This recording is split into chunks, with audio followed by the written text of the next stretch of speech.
আমার কাছে পৃথিবীর সবচেয়ে সুন্দর সম্পর্ক হলো ভাই বোনের সম্পর্ক। আর আমি মনে করি আমার সব গুরুত্বপূর্ণ কাজগুলোর মধ্যে সবচেয়ে গুরুত্বপূর্ণ কাজ হলো ভাই বোনেদের মাঝে মাঝে সময় দেওয়া।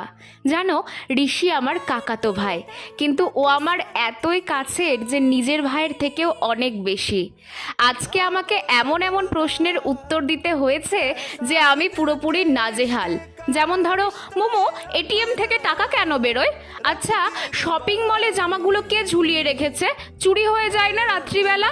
এটা কি করে হলো, ওটা কি করে হলো? আসলে ওর পরীক্ষা শেষ হওয়ার পর বাড়িতে খুব বোর হচ্ছিল, তাই আমি চেয়েছিলাম একদিন ওকে নিয়ে ঘুরতে বেরোবো। আর আজকে আমি সব আমার প্রিয় জায়গাগুলোতে ওকে নিয়ে ঘুরতে বেরিয়েছিলাম। বাচ্চাটা এতই ভালো, ওকে বলছি ভাই কি কি দরকার সব তুই নিতে পারিস। ওর সব কথাতেই না, এটা লাগবে না, ওটা লাগবে না। আমার ভাইটা খুব ভালো।